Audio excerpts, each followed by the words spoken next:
Hi, I'm Storm. And I'm Mike. And we are from Advanced Group. What are we talking about today, Storm? We are talking about this peel and stick tactile. Yep. What is this used for? I have no idea. Yeah, excellent question. Probably the average person would not even know what this is for and think it's something to do with anti-slip, but it's not typically for that.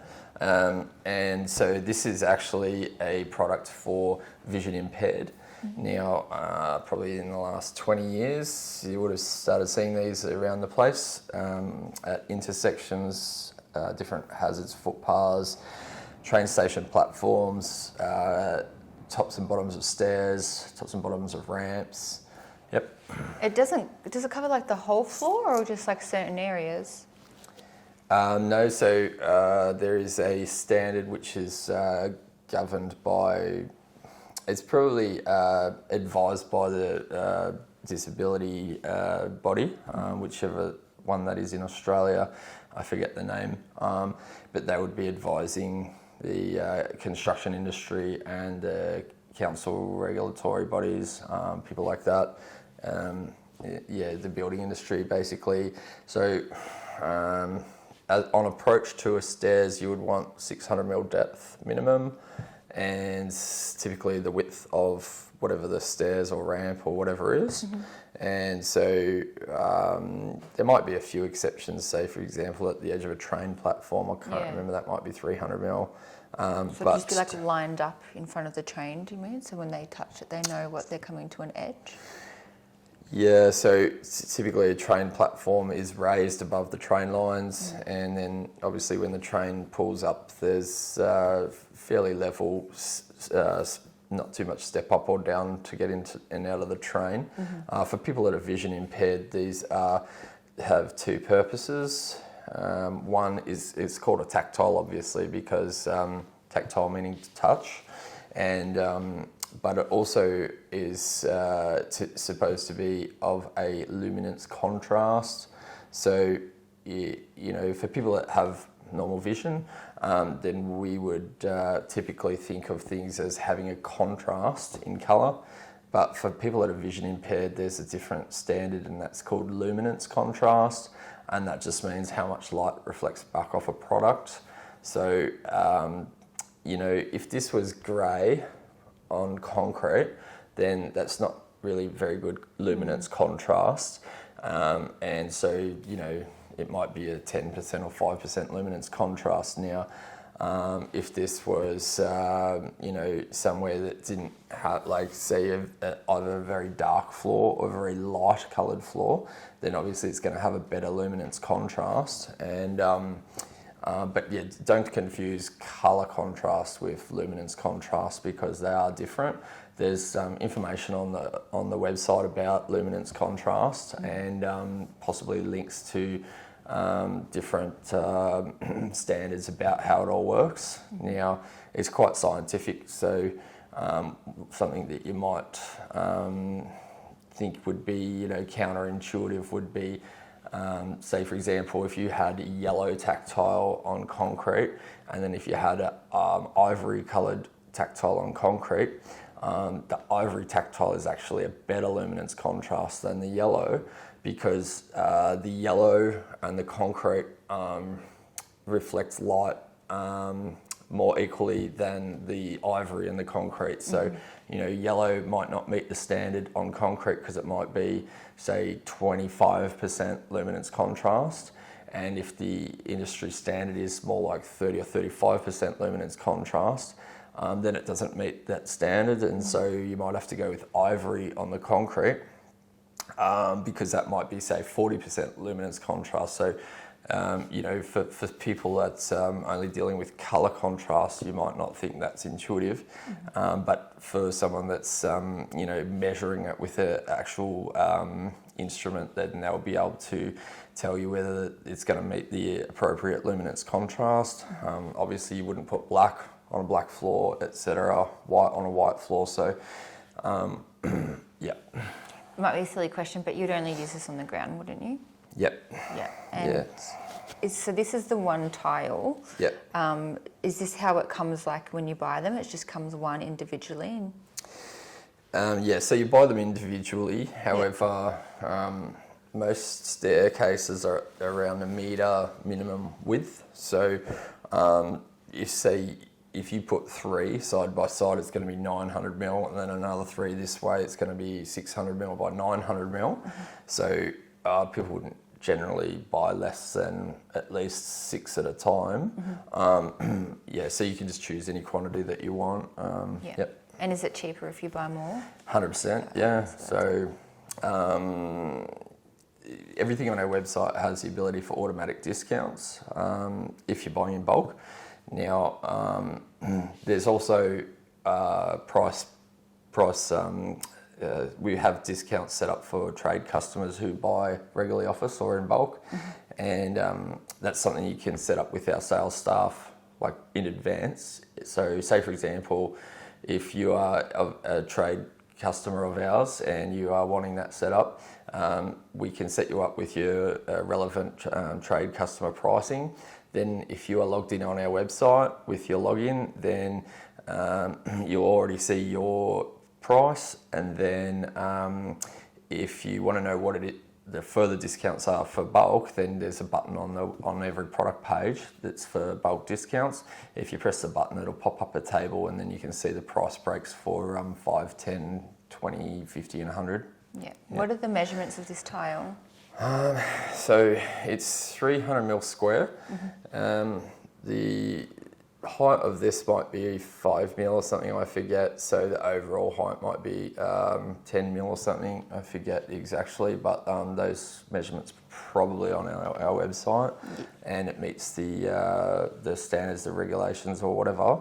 And obviously, this has been designed with people in construction and disability services, so that it's not too high of a profile and a good profile for people's not scuffing their feet and tripping. And also it does have some anti-slip properties. Some have better anti-slip properties than others, but most of them need to meet some sort of regulatory code as to their particular slip resistance. Those measurements can be done by engineers, but yep. So it's the only size it comes in then? This particular one is this size. On our website, we do have a massive range of tactiles, so both colour and sizes and the method for installation. So this is a peel and stick, so it has a backing on here which gets peeled off, and then this can get stuck down onto the floor. Yeah. Do people need to clean the floor before applying it? Yes, definitely. So, well, how do I say this? So there's so many different floor surfaces. This particular adhesive is called butyl, and so it's a sort of a unique adhesive that is pressure sensitive. Now, once you peel off that backing and then put it down, you're going to need to put a lot of pressure on it, whether it's stomping on it or hitting something on a bit of wood or something to sort of make that really bond well. The harder it gets hit, the better, obviously, to make that bond. And so typically this butyl is good for an all-round type adhesive to be able to stick to most surfaces. However, the rougher the surface, the less well it's going to adhere. And say for example, I guess if the concrete has just been freshly poured, it could be still off-gassing for a month. So you might not want to stick it straight down onto fresh concrete. And then for rough surfaces, there's other ways to stick this down if it's too rough for just using with the butyl alone. We do have a urethane. Some people call it polyurethane. It's a adhesive that comes in a sausage. Now you can buy it in a caulking gun, but it's typically twice as expensive if you buy it that way. So if you use the sausage, you can get a sausage gun from any hardware store. Or don't think we sell them, but if you have a sausage gun in your kit already, or if you get one from the hardware store, they're probably like $10 or something like that. The foil sausages of polyurethane you can put into the sausage gun, and then put down the urethane onto your area, and then smooth that out. Normally you wait about 2 hours for it to tack dry, so you can just touch with your finger to feel when it is tack dry, because different weather it's going to be faster or slower to dry. So if it's a very cold winter day, then you might need to give it plus or minus 3 hours to get tack dry before you stick this down. So it does take a little bit more time. However, if this is your preferred method of installation, and you've got that ability to block off an area and do that, then that's a good way to do it. Or finally,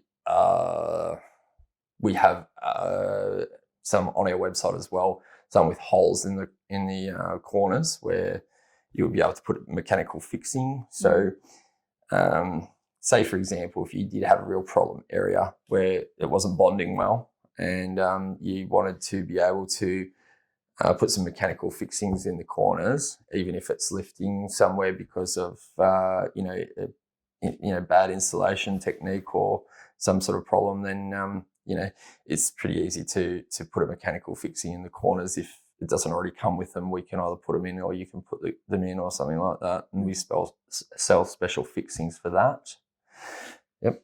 What's it made out of? This is a PVC. So, different pads come with different materials. So, obviously, you want your pad to be able to last in the elements, because a lot of these are outdoors, and they get a lot of traffic, foot traffic, and this and that. So if this deteriorates in the sun, it's a bit of a pain to have to replace it. Now, in the past, some people have cheaped out and used an inferior product that wasn't fit for purpose, and then after 1 to 2 years, it's deteriorating. So that's probably something you really want to avoid. We always try and use like a quality tactile pad, just for the reasoning that we don't want warranty claims and stuff. We want it to be guaranteed and not have to inconvenience our customers.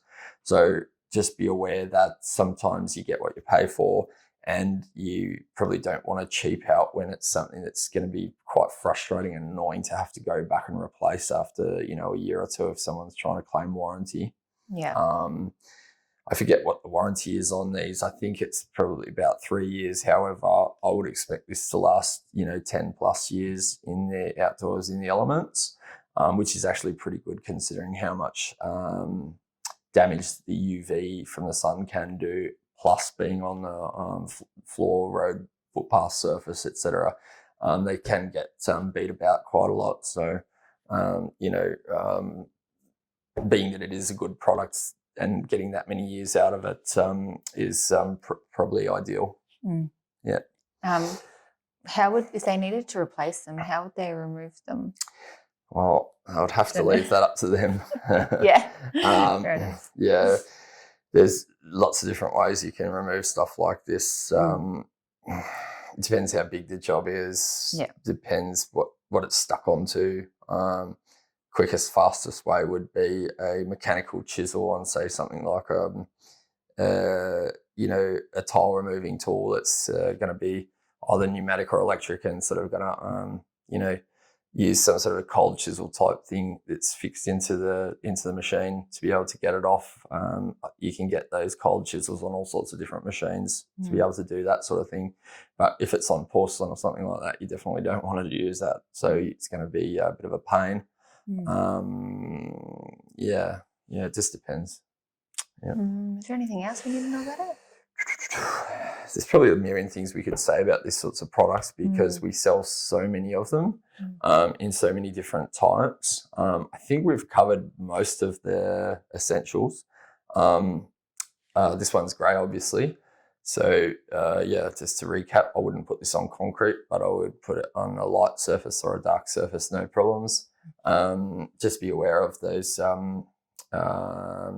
standards that the disability or people that manage the regulations for blind that that you need to be aware of whether you're going to meet those standards and before you actually start installing it, because if it gets rejected by the building inspector, then that's going to cost you a lot of time and money. So yeah, and worst case scenario, you don't want blind people to be able to not use it. Maybe two last things to note. One would be different types, like this is called a hazard tile. The others that is available as a directional tile. I'll go back to that. And I forget what the other thing was I was going to mention. I'll get back to the other thing in a minute. But being that this is a hazard tile, this would go, as I said earlier, top and bottom of stairs, ramps, etc. If there's, say, for example, a bus stop or even at the train station, you'll often find ones that have some sort of longer, instead of these round dots, they've got some longer raised parts.